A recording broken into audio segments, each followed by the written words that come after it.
Salam alaikum, chers internautes de IGFM et d'ailleurs, et bienvenue dans ce bulletin d'information. Au sommaire, le deuxième des 15 trains du projet Train Express régional a été réceptionné ce dimanche par le directeur général de l'APIX. À travers sa fondation Servir le Sénégal, la première dame Marième Faye Sall va appuyer les personnes du troisième âge avec le projet Rama. Les Lions du handball ont gagné leur ticket vers les demi-finales de la Coupe d'Afrique des Nations et le match se joue cet après-midi à 16h. Voilà pour le sommaire. Dans quelques instants, le développement. Le directeur général de l'Agence pour la promotion des investissements et grands travaux, APIX en sigle, Moutangassi, a réceptionné ce dimanche le deuxième des 15 trains du projet Train Express régional. Ces trains assureront la desserte entre Dakar et la nouvelle ville de Diamniadio. Arrivé quelques semaines après le premier réceptionné en novembre par le Premier ministre Mahamat Dionne, ce deuxième train se trouve au centre de maintenance du matériel roulant de Koloban. D'une capacité de 565 passagers, la locomotive subira une série de tests dynamiques au cours du mois de décembre, avant sa mise en circulation.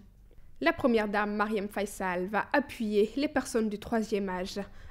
Avec sa fondation Servir le Sénégal, elle vient de lancer samedi dernier le projet Rama, ayant pour but d'améliorer le cadre de vie des personnes âgées en facilitant leur mobilité, de renforcer leur rôle social et de leur apporter une assistance par des consultations gratuites à domicile.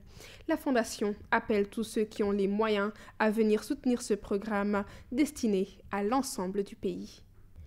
Plus de 700 journalistes ont été accrédités pour la conférence intergouvernementale en vue de l'adoption du pacte mondial des migrations sûres, ordonnées et régulières.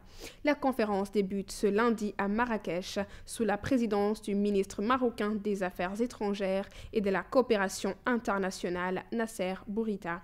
La présidente de l'Assemblée générale, Maria Fernanda Espinosa Garcés, et le secrétaire général de l'Organisation des Nations Unies, Antonio Guterres, seront de la partie. La rencontre prévoit 8 séances plénières durant lesquelles les États confirmeront leur engagement politique envers le pacte mondial.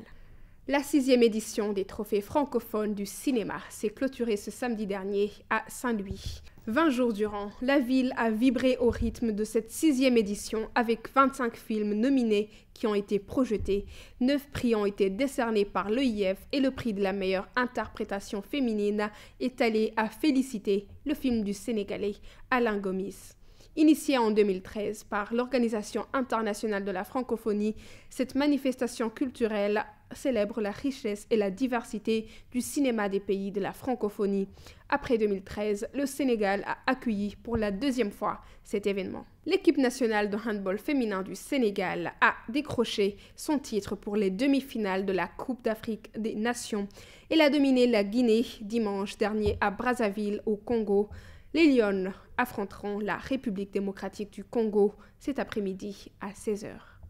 L'AS Pikine est le nouveau leader à l'issue des 6 matchs disputés ce week-end, comptant pour la 5e journée de la Ligue 1 Star Times. L'AS Pikine a largement vaincu Niary Tally dimanche dernier avec un score de 3-0. L'équipe chipe ainsi la première place à Génération Foot, tenue en échec par le Casa Sport par un match nul. En s'imposant, l'AS Pikine enfonce Niary Tally, qui n'arrive toujours pas à décrocher sa première victoire de la saison. Linger a remporté son premier succès en s'imposant 1-0 à domicile devant Bourg-Petite-Côte. Cette 5e journée sera bouclée ce lundi avec le duel Sonacos-Jaraaf à Kaolack. Merci chers internautes d'avoir suivi ce bulletin d'information. Rendez-vous demain sur www.igfm.sn. Yen Dulen ak jàmm.